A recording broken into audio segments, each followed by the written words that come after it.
Hi friends, எல்லோருக்கும் வணக்கம். அனைவருக்கும் இனிய விநாயகர் சதுர்த்தி தின வாழ்த்துக்கள். இன்றைக்கி நம்ம என்ன பண்ண போகிறோம்னு கேட்டிங்கன்னா, இந்த வீடியோவில் நம்ம விதை விநாயகர் எப்படி தயார் செய்து பார்க்க போகிறோங்க. அதுக்கு வந்து தேவையான மண்களை பார்த்திங்கன்னா, கொஞ்சம் களிமண் தன்மையுடைய மண்ணுங்க. அதாவது செம்மண்லேயே கொஞ்சம் களிமண் தன்மையுடைய மண் அந்த மாதிரி இருக்கு இல்லைங்களா, அந்த மாதிரி மண்கலவை தயார் பண்ணிக்கிட்டுங்க. இது பார்த்திங்கன்னா இந்த மிக்சர் சீட்ஸ்ன்னு இருக்குதுங்க. இது எப்படின்னு கேட்டிங்கன்னா, நம்ம நண்பர்களுக்கு வந்து இலவச விதை பயிர் தயார் செய்வோம். அப்போ இலவச விதை பயிர் தயார் செய்யும் பொழுது அதிலிருந்து ஒரு சில விதைகள் கீழே விடும். சரிங்களா, அந்த விதைகள் வந்து என்ன ஐடின்னு கண்டுபிடிக்க முடியாது நம்மளால். ஸோ அந்த மாதிரி விதைகள்லாம் எடுத்து நான் சேமித்து மொத்தமாக வச்சுருப்பானுங்க. இந்த மாதிரி விநாயகர் சதுர்த்தி வரும்பொழுது அந்த விதைகள்லாம் மொத்தமாக கலெக்ட் பண்ண விதைகள்லாம் வந்து இந்த மண்ணிலேயே கொஞ்சம் அப்படியே போட்டு பிசைஞ்சிங்க. அதை மண்ணிலேயே வச்சுங்க அதை சிலை தயார் செய்கிறதுங்க. அதை பார்த்திங்கன்னா அந்த மாதிரி சிலைகளில் வந்து அந்த பாகங்கள் கை கால்கள் செய்யும்பொழுது சின்ன சின்ன விதைகள் இருக்குல்லையா, மிளகாய் கத்திரி அந்த மாதிரி விதைகளும் பெரிய விதைகள்லாம் இருக்குது பார்த்திங்களா, அந்த அரசாணிக்காய் அந்த மாதிரி விதைகள்லாம் இருந்தால் அது வந்து அதனுடைய உடல் பகுதி செய்கிறதுக்கு பயன்படுத்துவானுங்க. அது செய்யும்பொழுது பார்த்திங்கன்னா கரெக்டாக ஒரு 2 or 3 ஹவர்ஸில் வந்து உங்களுக்கு வந்து நீங்கள் பயன்படுத்திடணும். ஏன்னு கேட்டிங்கன்னா அந்த விதைகள் வந்து நம்ம வந்து மண்கலவையில் போட்டு தயார் செய்யும் பொழுது அந்த ஈரப்பதத்துக்கு ஊறுங்க. அப்போ ஊறி வரும்பொழுது என்னன்னு கேட்டிங்கன்னா அந்த சிலை வந்து சீக்கிரம் டேமேஜ் ஆகும். கை கால்கள்லாம் அப்படியே உப்பிட்டு வந்துருங்க.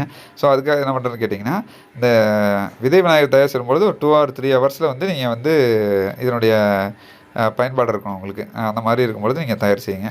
தயார் செஞ்சுட்டுங்க இதை பார்த்திங்கன்னா மண்கலவை தான் கலந்துருக்குறேனுங்க. கொஞ்சம் களிமண் தன்மையுடைய செம்மண் கலவைங்க. இது பார்த்திங்கன்னா வெண்டைக்காய் விதை, கத்திரிக்காய், அவரைக்காய் அந்த மாதிரி என்னென்ன விதைகள் இருக்குதோ அது எல்லா விதைகளுமே நான் இதில் போட்டு தயார் பண்ணியிருக்கேனுங்க. கிட்டத்தட்ட பார்த்திங்கன்னா 15 வகையான விதைகள் இருக்குதுங்க.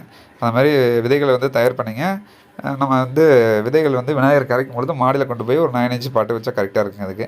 அதில் நம்ம என்ன பண்ணுவோம், தண்ணியை விட்டுங்க அதை கரைச்சி விட்டோம் அப்படின்னா அதுலேருந்து செடிகள் நிறைய வளருங்க. அந்த செடிகள் வரும்போது அந்த செடிகள் என்னென்ன செடி நமக்கு தேவையோ அது எல்லாமே அதை வேரோட பிடுங்கி எடுத்துங்க மறுநடவு பண்ணிடலாங்க.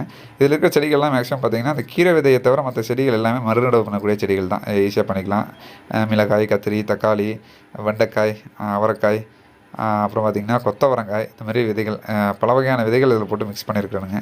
ஸோ அதனால் என்னன்னு கேட்டிங்கன்னா நமக்கு வந்து விநாயகர் சதுர்த்தி கொண்டாடுற மாதிரி இருக்குங்க. அது மாதிரி பார்த்திங்கன்னா நம்ம மாடி தோட்டத்துக்கு இந்த வருடம் வந்து ஆடிப்பட்ட சம்மந்தமான விதைகள் வந்து இதன் மூலமாகவே நம்ம உற்பத்தி செஞ்சுங்க. இதிலேருந்து வரக்கூடிய விதைகளை வச்சு நான் நடவு பண்ணாலே போதுங்க. நம்ம ஒரு வீட்டுக்கு தேவையான காய்கள் முழுவதுமாக அறுவடை பண்ணலாங்க. ஸோ அந்த முறையை தான் பயன்படுத்தியிருக்கேன். சென்ற வருடமும் நான் இதை தான் பயன்படுத்தியிருந்தேங்க. பார்த்திங்கன்னா உங்களுக்கு தெரியும், நம்ம சேனலில் வீடியோ பார்த்திங்கன்னா தெரியுங்க. இதை பாருங்கள், இப்போ வந்து உங்களுக்கு ஒரு 50% சிலை வடிவமைப்பு தயாராகிடுச்சுங்க. இது சும்மா நாமளே செய்கிறது தாங்க. நம்ம சிறு பிள்ளையாக இருக்கும்போது விளையாடும் போது செய்வோம் இல்லைங்களா, அந்த மாதிரி தாங்க. பார்க்குறதுக்கு கொஞ்சம் நல்லாவும் இருக்கும். நமக்கு வந்து பார்த்திங்கன்னா இது ஒரு விழிப்புணர்வு கொடுத்த மாதிரி இருக்குங்க. விநாயகரை வந்து நம்ம வந்து மெட்டீரியலில் வந்து கெமிக்கலில் தயார் செய்கிற விநாயகருக்கும் இதுக்கும் நிறைய வித்தியாசம் இருக்குங்க. இயற்கையாகவே இதை கரைச்சிடலாங்க. இதுலேருந்து வர செடிகளும் மற்றவங்களுக்கு பயன்பாடாக இருக்கும். ஸோ நண்பர்களை விட என்ன பண்ணுறீங்கன்னு கேட்டிங்கன்னா, இந்த விநாயகர் தயார் செய்ததை பார்த்துருக்கீங்களா, இதே மாதிரி நீங்களும் உங்கள் வீட்டில் வந்து தயார் செய்து வழிபடுங்க. விநாயகர் சதுர்த்தி வழிபடுற நண்பர்கள் யாரும் இருக்கீங்களோ அவங்க எல்லாருமே வழிபடுங்க. பாருங்கள், ஒரு 80% பணிகள் முடிஞ்சுதுங்க. முடிஞ்ச வரைக்கும் எந்தெந்த இடத்துல வந்து விதைகளை வைத்து உங்களுக்கு வந்து இந்த விநாயகர் தயார் செய்ய முடியுமோ அந்தளவுக்கு தயார் செய்து தான் நான் இப்போ அதை பண்ணிகிட்ருக்கேனுங்க. பாருங்கள், முடிஞ்ச வரைக்கும் உங்கள் நண்பர்களுக்கும் இதை நீங்கள் விழிப்புணர்வு கொடுங்க. விநாயகர் சதுர்த்தி கொண்டாடக்கூடிய அனைத்து நண்பர்களுக்கும் ஸ்ரீவிகாஹோமகார்டன் சார்பாக மனமார்ந்த நன்றிகளும் வாழ்த்துக்களும் தெரிவித்துக் கொள்கிறேன். நம்ம சேனலுக்கு நீங்கள் புதுசாக இருந்தீங்கன்னா நம்ம சேனலை சப்ஸ்கிரைப் பண்ணுங்கள். நன்றி, வணக்கம். Save agriculture.